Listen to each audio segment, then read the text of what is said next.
Africa we want. The debt crisis in Africa has escalated, with many countries now facing unsustainable levels of debt due to high borrowing costs, rising interest rates, and economic shocks such as the impact of the global pandemic and inflation. By 2025, the average public debt in sub-Saharan Africa will be 60% of the GDP, putting pressure on budgets and limiting investment in healthcare, education, and infrastructure. The servicing of debt consumes significant revenues, exacerbating poverty and unemployment, while currency depreciation and weak exports further worsen the situation. This crisis signals an urgent need for African nations to take action. In today's program on African debt, we delve into the issues and explore solutions. Stay tuned. Africa, a continent rich in natural resources and cultural diversity, finds itself ensnared in an increasingly alarming cycle of debt. In 2020, Africa's external debt reached a staggering $700 billion, with many countries in the region seeing their debt to GDP ratios climb to unsustainable levels. This mounting debt crisis has not emerged overnight, but rather is the result of decades of mismanagement, political instability, and most critically, the continent's dependence on external loans.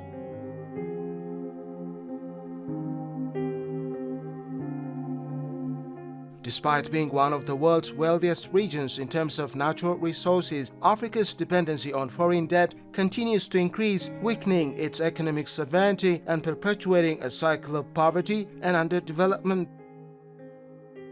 The causes of Africa's escalating debt are multifaceted. Historically, colonial powers exacerbated resources from the continent, leaving behind poorly developed infrastructures and fragmented economies. In the post-independence era, many African countries found themselves unable to finance their own development, relying on loans from international financial institutions such as the International Monetary Fund (IMF) and the World Bank. The developing world, particularly African countries, are facing a cocktail interconnected crises. Financial crisis, climate crisis, a debt crisis, also a cost living crisis, in most places instability. You might ask, what makes it special in Africa?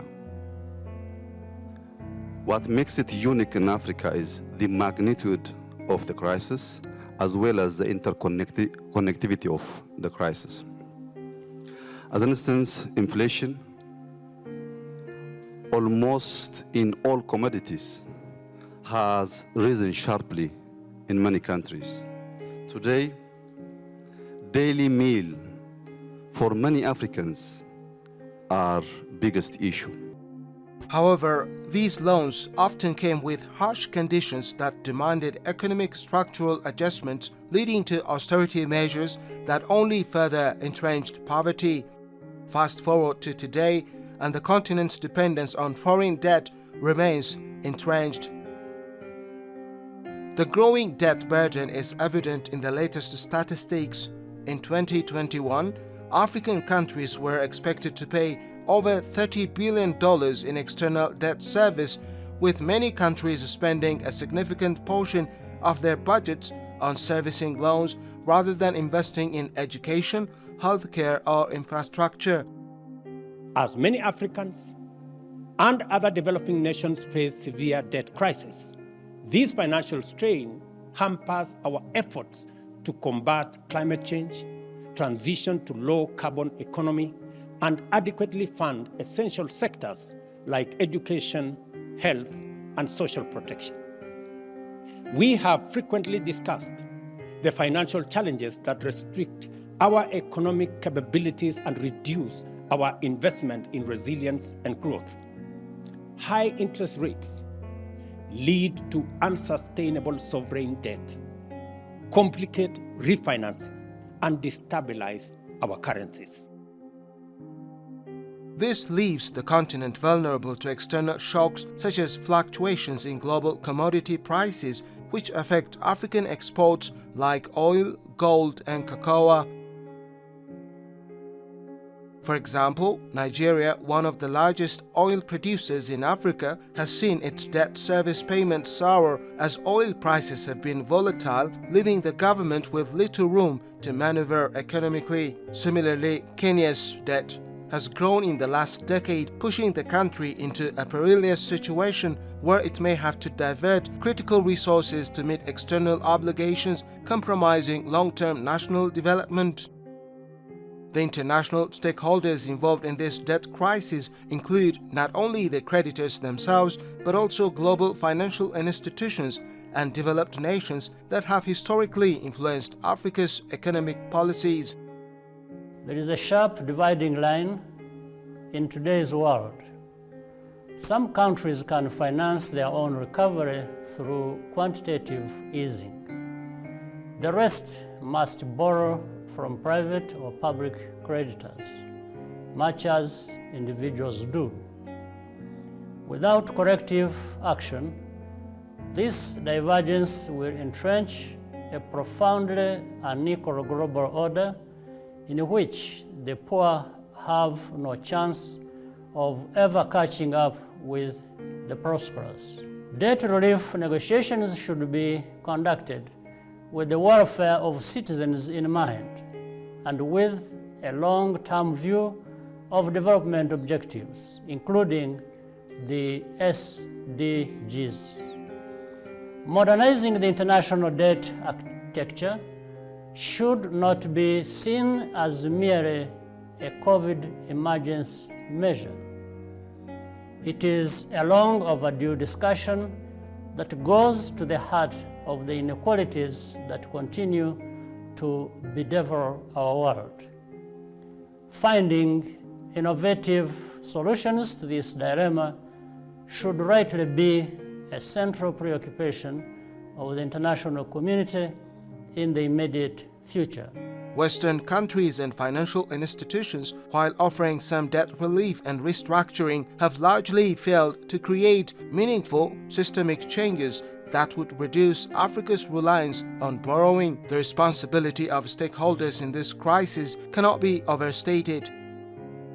African governments must take ownership of their economic policies and fiscal management, ensuring that the loans they take are used wisely for projects that will generate long-term economic returns. Looking inward, structural reforms are needed to reduce corruption, improve governance, and increase domestic revenue generation through tax reform. At the same time, international creditors must play a role in ensuring that loans are not only offered responsibly, but that the terms of repayment are fair and equitable. Pressure is relentless on global financial institutions to reform. They have no choice but to reform. The global financial architecture today is not serving the interests of Africa well enough. Furthermore, the two Bretton Woods institutions should do more to advocate for policies that promote sustainable development in Africa rather than pushing for austerity measures that exacerbate poverty. Developed countries must also live up to their commitments to support Africa's growth by increasing foreign aid and facilitating trade deals that favor African development. Looking to the future, the outlook of Africa's debt crisis is grim unless decisive action is taken. The continent's debt could rise to 70% of GDP, a figure that is alarming given the already fragile economic conditions. With interest rates expected to rise globally, borrowing costs will likely increase, making it even harder for African countries to manage their debt. This could lead to a wave of defaults, which would further destabilize the continent's economy and threaten the livelihoods of millions. The ongoing trend of borrowing to finance infrastructure and development, if left unchecked, risks spiraling into a full-blown debt crisis that could take decades to recover from. There is hope, however, in the potential for Africa to shift its economic trajectory. A more sustainable approach could involve diversifying economies away from reliance on raw material exports, increasing intra-Africa trade, and improving agricultural productivity. Africa's vast youth population provides an opportunity to boost innovation and entrepreneurship, potentially turning the continent into a hub for technology and green energy. By promoting these sectors, African countries can reduce their dependence on external financing and build more resilient, self-sustaining economies. It also means strengthening governance and combating corruption, which undermines economic development and exacerbates debt vulnerabilities. Ultimately, African governments must drive reforms with a strong fiscal management, while the international community supports with fair loans, debt relief, and sustainable development. Africa can only overcome debt dependence and build a prosperous future through cooperation and foresight. African nations must urgently prioritize prudent debt management and robust domestic resource mobilization to avert escalating economic crisis. Unsustainable debt levels and heavy reliance on external borrowing strains budgets, with debt servicing consuming resources needed for development. International financial institutions should support transparent debt restructuring and provide concessional financing to ease burdens.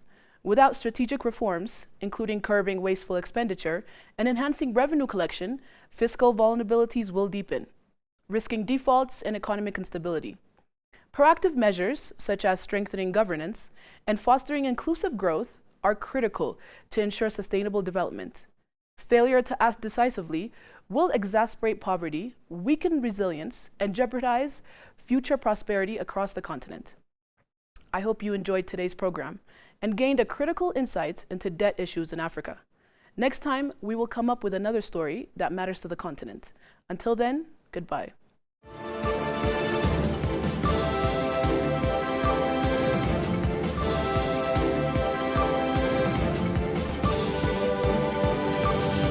The Africa we want.